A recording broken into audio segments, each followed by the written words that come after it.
What's up, geniuses? Welcome back to For the Record. I'm your host, Rob Markman. Super excited about today's guest, man. Like, one of my favorite things to do in this industry, in this business, I've interviewed them all, but to really sit down with new artists as their careers are really developing, exploding, and taking off. He is no stranger to genius, okay? You might have seen his Verified with Wrong. You might have seen his Open Mic with Wrong, but I wanted to sit down and have a one-on-one conversation with the man. His debut album is out now. It's called Mixed Emotions, and he's here, Luh Kel.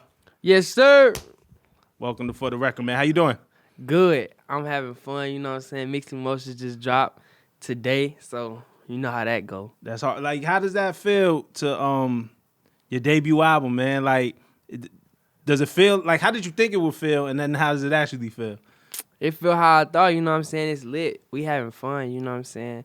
Especially with all the press going on, everybody coming to me, it's just fun, you know what I'm saying? It's an experience. Do you enjoy doing interviews? Yeah, I mean, interviews cool. It's just a conversation, you know what I'm saying? I like talking about what's going on in my life and all that. Nah, that's dope. I feel like a lot of artists don't like to do interviews, and I don't like doing interviews with anybody who don't want to be interviewed. But I feel like every time, this ain't your first time at Genius, and I feel like every time we have like cool, real dope interactions. Yeah, for sure. So, what's going on in your life? The album's out right now, and I want to know how many of your exes is blowing you up right now on your phone. Bro, an ex just texted me like 30 minutes ago. Like, at the last place I was at, she just texted me, talking about something, why you blocked me? Like, you knew you been blocked. Stop lying. I said she got the album. Tell her don't stream it neither. She got to buy it. Right. I'm going to go tell her about it on iTunes, then hit me up. You can be unblocked after you spend that $10. Nah, man, it's dope, man. And I think the dope thing is that you have a real fan base. You was out there on the road. They've been supporting you from Instagram. So when you drop Wrong, and they propelled that to where it's going to be. And so there's already people who are like very in tune to Luh Kel and what you got going on and ready for Mixed Emotions. And I think, but at the same time, there's people who are just now learning who you are. They're going to look at that iTunes chart. They're going to see you creeping up the iTunes chart and be like, yo, who is this kid? What's going on? So I kind of want to get into that, man. The first question really is like, how did you get into music? Like, what was the first kind of step for you really realizing that you love music? I mean, it's just like, you know what I'm saying? When you hear music, I hear it differently. You know what I'm saying? Some people listen to music and they just bob their head, but I listen to music and I get in tune. You know what I'm saying? Put me in a place that nobody really get put in nowadays, you know what I'm saying? So as when I was young coming up, it's just something I always loved, you know what I'm saying? And I gained the love for it to where I can write it and listen to it, and it helped me cope. You know what I'm saying? People just listen to music just cuz sometimes, you know what I'm saying? It just helped me through anything I'm going through.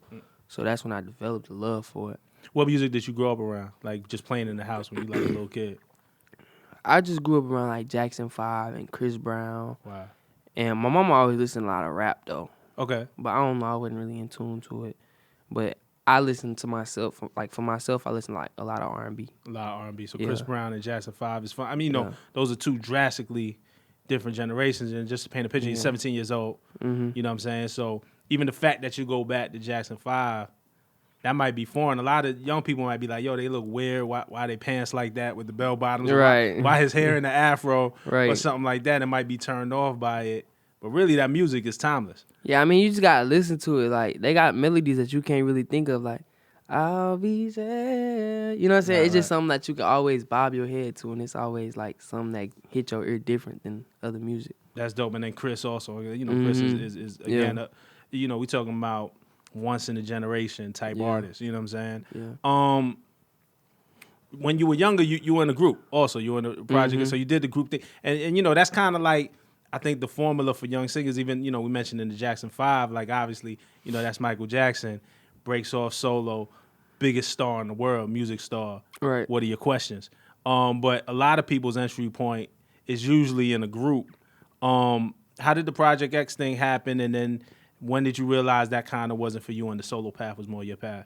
Project X, it happened like off like audition. You know what I'm saying? So I auditioned to be in a group. I got the group. We was working for a couple years, you know what I'm saying, doing shows. But I noticed it wasn't sprouting like it was supposed to, you know what I'm saying? We was together for 3 years, and we was still doing the same thing we was doing 3 years ago. You know what I'm saying? It's not supposed to happen like that. I only made $50 off 3 years. Wow. Of working hard, you know what I'm saying, and pushing real hard. So I just noticed it wasn't for me. So I broke off and did something bigger with my life, you know what I'm saying? I took music more serious than I did in the group. And you took it into your own hands too, because it's like when you're solo, it's like, all right, it's either gonna live or it's gonna die. Yeah. With you, it's not like you can't look to the left and blame it to the person on your left, or look to the right as to why it didn't happen. It's on your shoulders. Talk about, because earlier this year, Wrong like took off, right? Yeah. And I remember for me, it was like one weekend, I had just seen the song everywhere. It just kept coming up on my SoundCloud. And then when I came on Instagram, it was on Instagram. Yeah.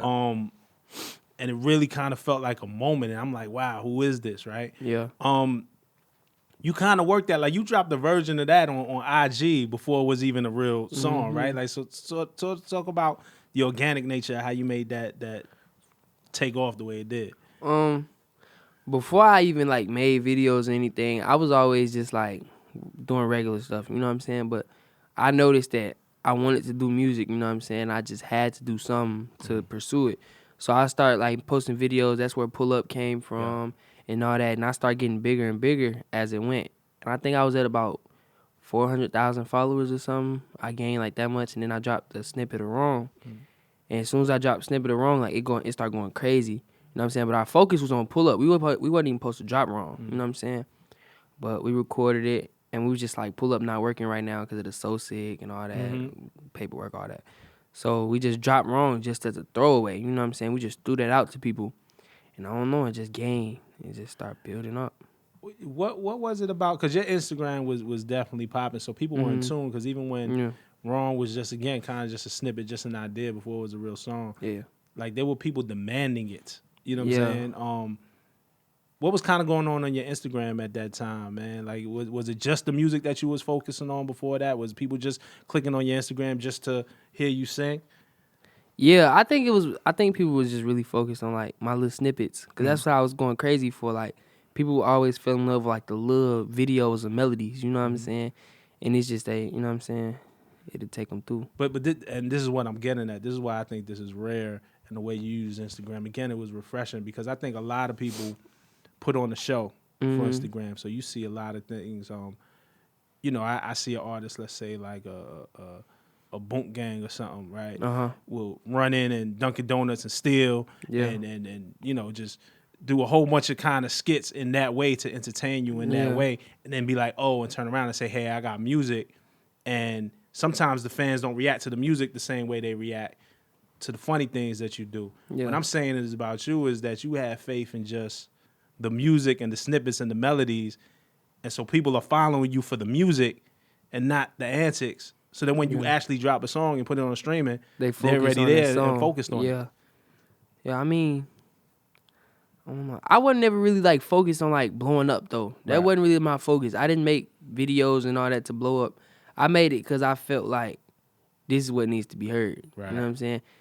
If you try too hard, then people gonna know. Right. You know what I'm saying? If I run in Dunkin' Donuts and do crazy stuff and throw stuff in the air, you gonna know if I'm doing this just for views. You know what I'm saying?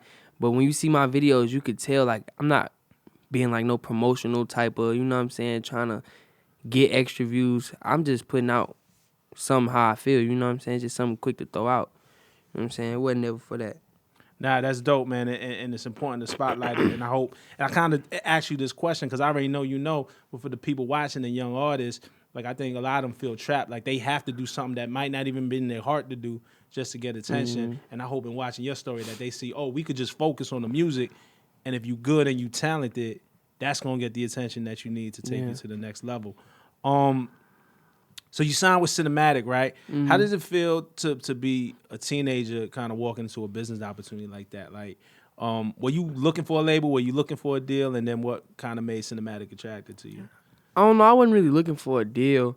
It's not like I was fiending for one, but like when it came to the table, it was definitely an opportunity. You know what I'm saying? And it was something I knew I had to take. Because like not a lot of people from where I'm from get opportunities like that. You know what I'm saying? So it just felt like I was making it, you know what I'm saying? Were you familiar with what they were doing prior? Because, you know, I've been in the business long enough. Like, I remember when Cinematic was working with Nipsey Hussle early in his career, artists like Crit, artists like Joey Badass. Were you familiar with kind of the history, or what did it just kind of, whatever opportunity they presented to you just felt right to you at that point? I definitely looked into the names, but I wasn't too really like extra focused on it, you know what I'm Yeah. saying? As long as it was a good deal and I could trust the people that I'm around, and I know they're gonna take me farther to where I'm supposed to be, then I was cool with it. Nah, that's dope. And then, they currently, they're like in an independent space. Yeah.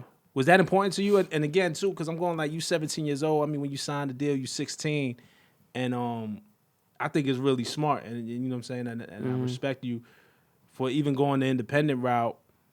But did you even know what it meant to be independent versus a major? Like was there pros and cons for you, or were you not even thinking of that? Yeah, I knew what it meant to be with a major. I wasn't finna sign to a major, and I'm still not signed to no major. Right. I'm just saying that because, like, they got a lot of artists that they got to focus on. You know what I'm saying? They got a lot on their plate. When you were independent, it's more so smoother, and the most focus is basically on you. You know what I'm saying? They can talk to you personally, and you can meet people personally, and you can have a personal relationship with people around the label. When you in a major label, it's too much going on. You know what I'm saying? And I ain't really with the big scene and all that. Nah, that's dope. And again, I say that again to commend you because, that you seemed like you had a vision for yourself and where you wanted to go. And I think it's easy to be a young artist, to be 15, 16, 17 years old, and maybe lose focus because of the big stage and the bright lights. You know what I'm saying? And the moves you making up until this point have been dope. Mixed Emotions, man. Going into it with your debut album, man, what was you really trying to accomplish? Going into Mixed Emotions? Yeah, like when you sat down and said, okay, I'm going to start making the album, I'm going to put this album out. I was focused on, like, basically hitting hearts. Yeah. That's what I wanted to do. Like, I wanted every song people listen to and they get in their feelings. I ain't gonna lie. I'm trying to put everybody in their feelings. Okay. I don't want nobody to listen to my songs and thinks it's pointless. You know what I'm saying? I want a point to prove in all of my songs and everything I make. Like, what song got you in your feelings? It's the song called Love Don't Change by Jeremiah. Like, I don't know. Whenever I listen to the song and get in my feelings, so, like, I listen to it constantly. I still listen to it to this day. Like, that's one song that can always just, like, put me all the way in my feelings. That's dope, man. I like to get kind of, again, into your mindset. Hero, off the record, of Mixed Emotions, man. I know I'm a hero in my hood. Might as well hand me a cape. Is that how you feel? How does it feel to kind of, go back home? And if you follow Life with Luh Kel on, on the gram, on your YouTube and stuff, like, I've seen you travel to New York. I've seen you travel to LA and things like that. But St. Louis is where you're from. Yes, sir. So I'm the hero in my hood. Might as well hand me a cape, man. What's that feeling like to go and do something for your hood that not anybody's been able to do? It feel good, like, especially to go back, you know what I'm saying, and always support where I'm from, you know what I'm saying. A lot of people from St. Louis, they don't like saying they from St. Louis, you know what I'm saying. So me being able to impact a lot of people, and I'm making a lot of people in St. Louis, like, function to music and function and stuff to do instead of being in the streets, you know what I'm saying. A lot of people starting to get out of St. Louis. A lot of people starting to get focused from St. Louis, you know what I'm saying. And I just feel good, the fact that I'm showing people that you could do what you do. How do they react to that? Like, is it hate? Is it love? It's like, everything. I deal with a lot in my city. Like, right. Just because where I'm from, like, people hate because I'm on an R&B standpoint. Some people love it because they know that I'm doing it for the city. Right. You know what I'm saying? It's just a lot. Why would they hate because you're R&B? They want you to rap? Yeah. St. Louis don't like R&B at all. The world, let me tell you something, man. The world loves R&B. Yeah. You know what I'm saying? And you can rap. I remember last time you was here, you was just freestyling. Yeah, like, I'm going crazy. You know what I'm saying? I do something. I also remember one time you was here, we were talking about songs that you was currently listening to at the time. And I remember, and this was just a couple months ago, but you was like, oh, I'm right now I'm listening to A Boogie, Look Back at It, and P&B Rock Selfish. Yeah. It's one of my favorite songs. Now P&B Rock is on the album. Yeah. On movie. How'd that come about? It was just, he hit me up. He thought I was hard, or, you know what I'm saying? I don't know, because people call me Baby P&B Rock. That's what they used to call me. Right. So I don't know if he's seen it, but he hit me up, and we was in conversation, He asked me where I'm from, It was cool, you know what I'm saying? Then I sent out a song. I sent Movie to him. It started off with me on the second verse, but I sent it out to him, like an open verse on it. And he was like, yeah, that's fine. He put something to it and sent it back. Right away. And it was just like, yeah. So who else reaches out to you, man? Like, do you get a lot of support from different artists? It's a lot of people. Quando, TJ. If you heard of Supreme Patty, Yeah. Supreme Patty, he man. acting funny. He always reaching out. It's a whole bunch of people. I can't really think off the top of my head though. Does it trip you out? Like even like, cause I bring up the PNB Rock situation, cause I didn't know if you had known him at the time. Maybe you did when you came here and you were saying that how you fucked with Selfish. But to really go from like being a fan of somebody to be like, oh, okay, now I could call them up or I could hit them up or DM them and I could have them on my single and we could shoot the video and we really out here impacting the world. Yeah. That trip you out? Yeah. What's up with TJ? I saw I know you and TJ been in the studio cooking up and I was expecting, I was like, oh man, I was kind of anticipating to hear him on the album which I would cook up, but I didn't hear him particularly on this album, man. Y'all got something in the works. I mean, this album, it's not really an album. It's most like a mixtape. Okay. You know what I'm saying? Just a collective song just to get to my fans, you know what I'm saying? But the next one is going to be big, you know what I'm saying? I mean, it's going to have some heat There's a couple joints already that you're holding. Like, I know that there's a couple joints that the fans were expecting. And you're like, nah, these records still coming. Yeah, they coming, like, they was going crazy. Yeah. I dropped the mixtape, and then they was under, like, oh, my God, why didn't you drop the song? It was all waiting on, da-da-da-da-da. They just gotta slow down a little bit. But you got this feeling of like you kind of know what's for now. Yeah, and what's I know what's for now. I know what's for later. You know what I'm saying? If what's gonna be later, it's gonna pressure. Pull Up. You mentioned before with the Neo sample was so sick. Man, what you know about it, man? What made you sample that joint? Like, were you really familiar with Neo? Or I knew the song, right? But it's like, whenever I make my videos, I was always at home just like clicking through beats. Just click until I found something, you know what I'm saying? And it stopped at So Sick instrumental. It was playing, I'm like, And I just started like humming to it. I'm like, oh, that's hard. And I just wrote it. It wasn't like to like sample Neo. It wasn't to do none of that, you know what I'm saying? But like, it just came up. And when I heard it, I'm like, oh yeah, that's fire. That's a hit. That's funny though. That makes sense though, because just kind of looking for beats on YouTube, and you'll come up with something that it might be a beat to something else that you wasn't super familiar. It wasn't like you was trapped in the, okay, this is gonna be a remake of So Sick. Nah, you heard the instrumental. You might have been a little bit familiar with the song, but it was still kind of new to you, and you just put your own thing. And I just made my own thing to it. But I knew the song though. Like I knew the whole song from start to finish. All right. You know what I'm saying? But it's just I ain't really heard it in a minute. It wasn't like in the front of your mind. You know what I'm saying? Yeah, like I wasn't thinking of going to the computer like, oh, I'm gonna do the So Sick instrumental because I just heard the song is lit. I'm finna you know what I'm saying? Nah, I was just clicking through stuff. Tweaking, man. I really like that record, you and IVJ, because it kind of gives the perspective of the guy's perspective and the girl's perspective. Yes, sir. And you know, it just kind of made me think about your writing process, your creation process. So how did that record come about? I mean, I was in the studio in Cali, so I was just like, it was like a home studio kind of. We was just upstairs, just trying to make something. I don't know, nothing was really coming to my head. So we called up Naja, and she came, and then she put on like this beat, and it was like, we was swaying to it, you know what I'm saying? And then she like started doing like little concepts or whatever. So we started collaborating and working together, and we made Tweaking. Right. Did you and Naja work on? Did she has any other placements on this, or that's just the one? Nah, she just got on Tweaking. On Tweaking. Yeah. Okay, that's dope.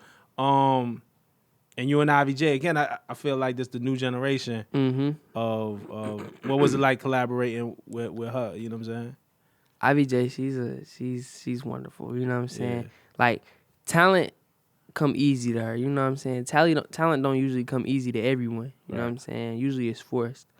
But with her, she went in the booth right away. She just cooked up like it was perfect. Like I don't know, it just went right with it. You know what I'm saying? She just did it. So I don't know. That's dope. I wonder what more records from y'all would sound like. I feel like there's a bit of a dynamic. We're going to have to cook up. I got a crush on her, I ain't going to lie. Really? Yeah.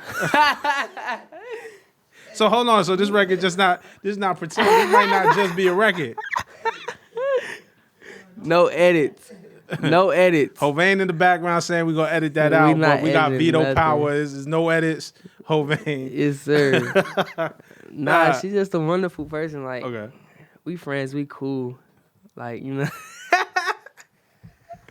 It's crazy. Nah, for real. She a real cool person. You know what I'm saying? On and off cameras. Dope. You know? Nah, she's dope. She's somebody that we've been listening to here at Genius as well. As a songwriter, I just want to go, do you write all your songs? I know you wrote the majority of what we heard. Are you open to working with writers, or how's your kind of writing process? I'm open to working with writers, but I don't really do it. You know what I'm saying? Because, like, when people write my songs, I don't feel like it's coming from me. Mm. You know what I'm saying? Like, I can't go in the booth and sing somebody else's feelings. I gotta actually feel it. So I don't really do the whole you write a song and send it to me and I record it. You know what I'm saying? None of that. But I'm open to working with writers though. Right. But I don't really do it. Nah, that's dope. And again, it goes back to me. This is me giving you your respect, because even as a young artist, I think a lot of times the label or the management or whoever has a vision for the artist. So they'll put them with the writers that they need, with the producers that they need. And it kind of really feels like when I listen to this album, like you're driving the ship. Like you're saying, yo, this is who Kel is. This is who I want to be. The fact that you're writing your own music at this age is like super dope, because I don't know a lot of teams trust a young artist to their vision. You know what I'm saying? But obviously it's working. Yeah, for sure. Nah, that's super dope. What's your dream collaboration?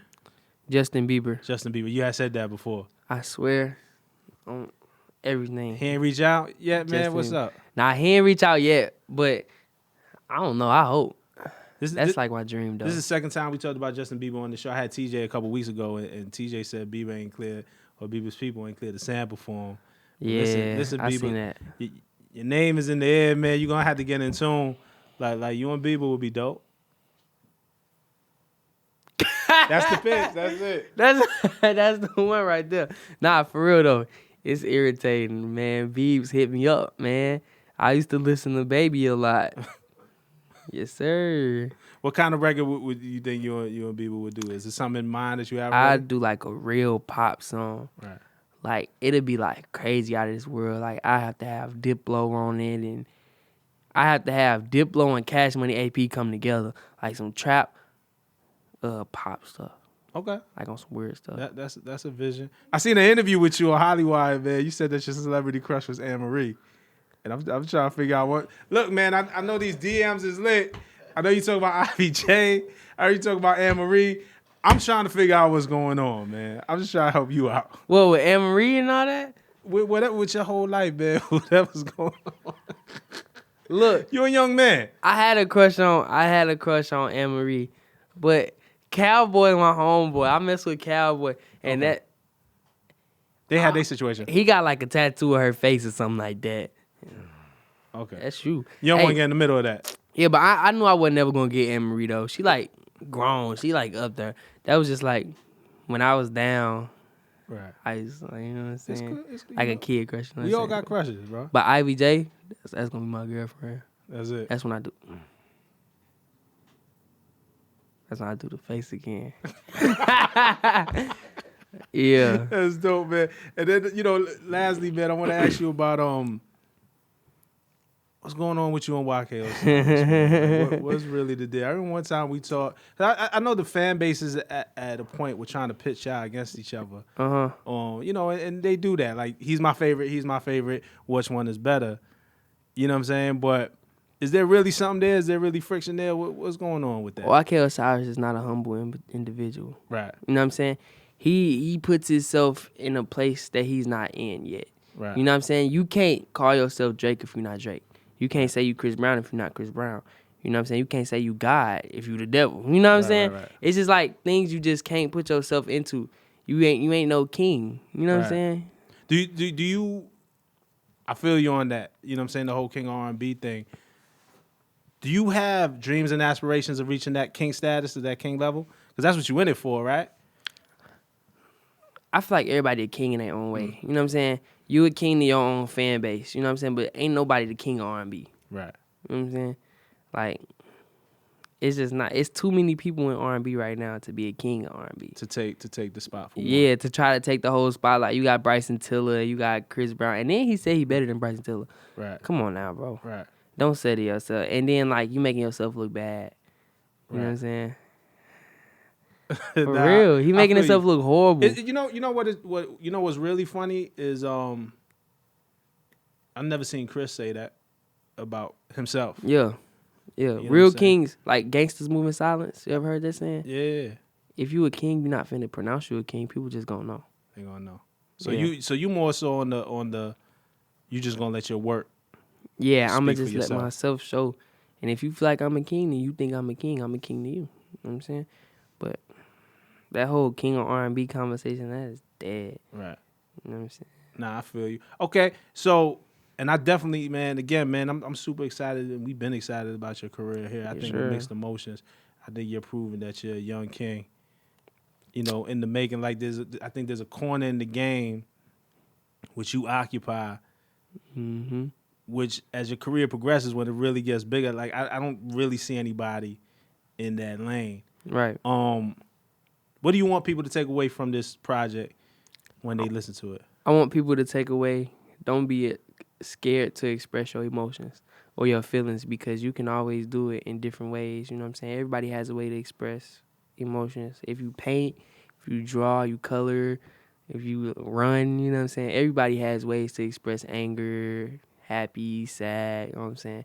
Me, I express it through music. So when you listen to my songs, if that's what you do to express feelings, you can listen to my music. And you can go through every feeling and emotion.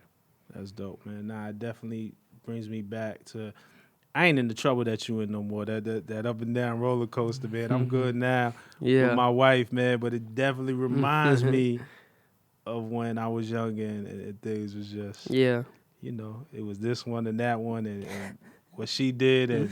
But that's the one I want, but you a liar.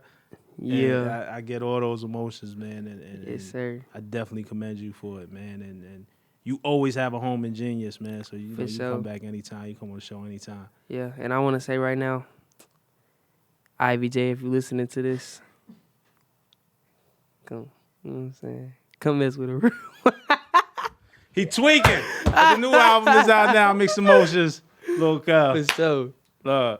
Ivy J, you heard that. If you're listening, it's going down, but definitely hit us up in the comments, all right? I want to know what y'all feel about Mixed Emotions. Y'all know I'm going to be there with y'all. What's your favorite tracks off the album? What's your favorite melodies and stuff like that? And check us out next week. It's For the Record. Gang.